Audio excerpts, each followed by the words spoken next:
друзья! С вами юрист Валерий Табаков. Сегодня 19 июля 2025 года мы собрались, чтобы поговорить о важных вещах. О справедливости, предательстве, исторических уроках и о том, куда движется наша страна, Украина. Этот выпуск будет особенным, потому что мы затронем темы, которые волнуют многих из нас. Особенно тех, кто, как и я, принадлежит к русскоязычным гражданам Украины. Мы будем говорить о том, как обещания превращаются в предательство, как плоды совместной борьбы присваиваются одними в ущерб другим. И о том, что нам нужно сделать, чтобы двигаться вперед. Сегодняшний стрим – это не просто разговор. Это юридический и гражданский, основанный на фактах, истории и моем опыте. Мы проведем вместе около 20 минут, и я постараюсь, чтобы каждая минута была для вас полезной. Устраивайтесь поудобней и давайте начинать. Сегодняшний день – это годовщина трагического события – убийства Ирины Фарион. Ровно год назад, 19 июля 2024 года, она была смертельно ранена выстрелом в голову, а спустя несколько часов скончалась. Это событие потрясло многих, вызвало волну споров, домыслов, эмоций. До сих пор обстоятельства ее смерти остаются во многом неясными. Возможно, мы никогда не узнаем всей правды, но это не повод молчать. Напротив, это повод задуматься, что привело к такому финалу. Какие уроки мы можем извлечь? Ирина Фарион была фигурой неоднозначной.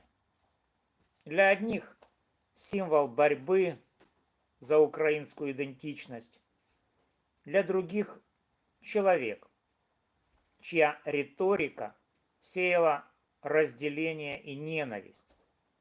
Я, как русскоязычный гражданин Украины, оказался в числе тех, кого она открыто называла врагами. Она считала нас, русскоязычных, политическим конструктом. Отрицала наше право на существование как части украинского общества. Ее слова и действия были направлены на то, чтобы идейно, политически и даже юридически вытеснить нас из общественной жизни. Но давайте сделаем шаг назад и посмотрим на ситуацию шире. Фарион – это не просто личность, это символ определенного подхода к политике и обществу. Ее история – это история о том, как идеи, даже благие на первый взгляд, могут обернуться разделением и трагедией, если они строятся на исключении и ненависти. Сегодня я хочу говорить не столько о ней, сколько о тех процессах, которые она олицетворяла, и о том, как нам избежать повторения ошибок прошлого. Давайте обратимся к истории, потому что без нее мы не поймем настоящего. В 1991 году, когда Украина обрела независимость, первый президент Леонид Кравчук сделал громкое заявление. Он заверил русскоязычных граждан, что их права, в том числе право на использование русского языка, никогда не будут ущемлены. Это было обещание, которое вдохновило миллионы людей, живущих в Украине. Русскоязычные и украиноязычные граждане вместе боролись за независимость. Вместе строили новое государство. Но что мы видим спустя годы? Обещания были нарушены. Кравчук, как и многие политики того времени, использовал поддержку русскоязычных для достижения своих целей. Но затем, когда пришло время делить плоды этой победы, многие из нас оказались обделенными. Языковые права, культурная идентичность, возможность быть услышанными – все это постепенно оттеснялось на задний план. Это был первый урок. Слова политиков ничего не стоят, если за ними не следуют действия. Ирина Фарион, как и Кравчук, тоже использовала определенные структуры для продвижения своей карьеры.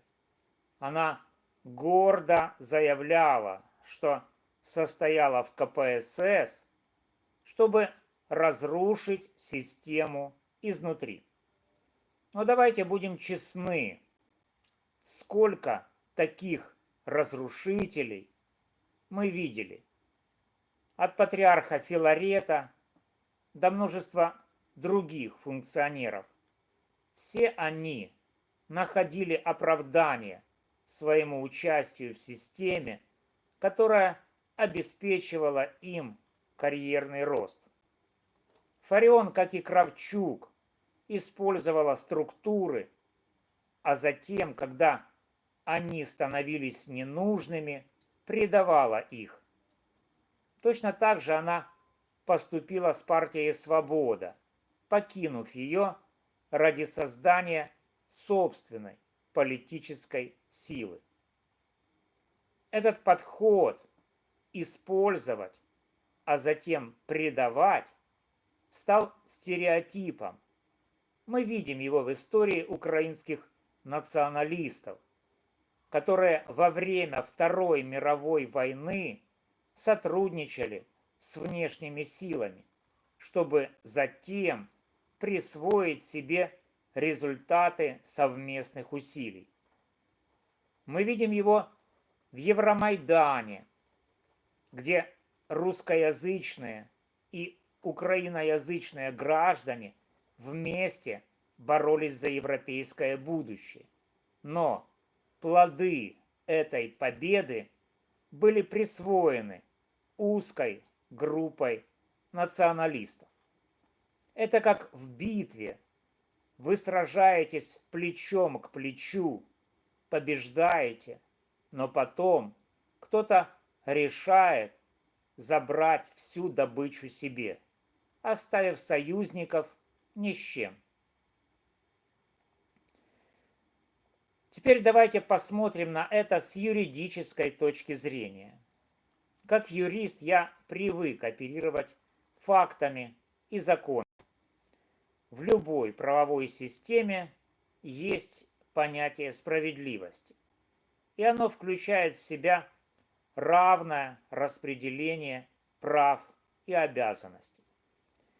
Если вы участвуете в совместной борьбе, если вы вносите вклад в общее дело, вы имеете право на равную долю результатов. Это основа любого договора, будь то юридический или общественный. Когда политики, такие как Кравчук или Фарион, нарушают этот принцип, присваивая себе плоды совместных усилий, это не просто моральный промах, это юридическое нарушение принципа добросовестности. В гражданском праве есть понятие злоупотребления правом, когда кто-то использует свои права во вред другим. Закон требует восстановления справедливости. В общественной жизни это работает так же. Если вы предаете своих союзников, если вы обделяете тех, кто помогал вам добиться цели, это должно иметь последствия. Ирина Фарион и ее последователи, к сожалению, не показали желания пересмотреть этот подход.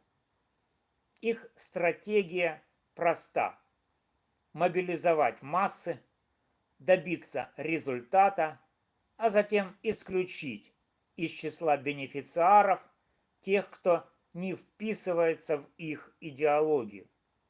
Это, друзья мои, юридически и морально квалифицируется как обман. В народе это называют проще – кидалово. И за такое поведение всегда приходится платить. Смерть Фарион стала трагическим финалом ее пути. Но это не повод для радости.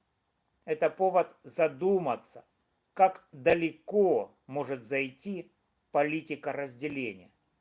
Как долго мы будем повторять одни и те же ошибки. Закон, как и жизнь, требует баланса. Если вы отбираете у других их права, если вы присваиваете себе то, что принадлежит всем, рано или поздно система восстанавливает равновесие. Иногда это происходит через суд, иногда через общественные процессы, а иногда, к сожалению, через трагедии. Давайте вернемся к Евромайдану, потому что это ключевой момент в современной истории Украины.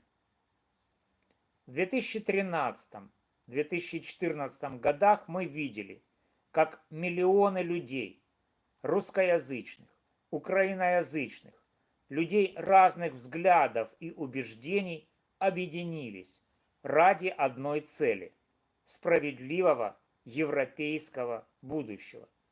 Это была борьба против коррупции, против власти, которая предавала интересы народа. Но что произошло потом? Плоды этой победы были присвоены узкой группой, которая решила, что только их видение Украины имеет право на существование. Евромайдан был символом единства, но после него мы увидели раскол. Русскоязычные граждане, которые стояли на баррикадах, которые рисковали своей жизнью, вдруг оказались на обочине. Их язык, их культура, их идентичность стали мишенью для нападок. Это не просто несправедливость, это предательство. И именно это предательство, это политика исключения привели к тому, что общество раскололось еще сильнее. Я не призываю к реваншу или ненависти. Напротив, я призываю к тому, чтобы мы, как общество, научились извлекать уроки. Мы не можем строить будущее, если будем продолжать делить людей на правильных и неправильных. Мы не можем двигаться вперед, если будем повторять сценарий, где одни присваивают себе плоды совместной борьбы, а других оттесняют. Как юрист я верю в силу закона и диалога. Нам нужен новый общественный договор, который будет основан на принципах равенства и справедливости. Русскоязычные граждане Украины – это не враги, не политический конструкт, а полноправная часть нашего общества. Мы хотим, чтобы наши права уважались, чтобы наш голос был услышан, чтобы мы могли быть частью Украины без страха и дискриминации. Друзья, мы поговорили о многом, об истории, о предательстве, о справедливости. Мы вспомнили Ирину Фарион, Леонида Кравчука, Евромайдан. И все это не просто экскурс в прошлое, а попытка понять, как нам жить дальше.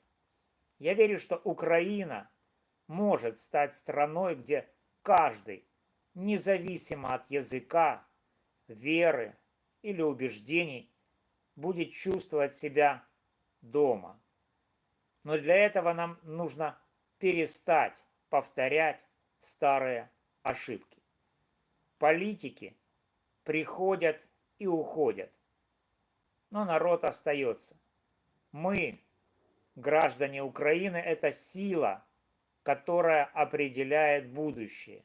И я призываю вас, не позволяйте никому присваивать ваши победы, ваши права, ваши мечты.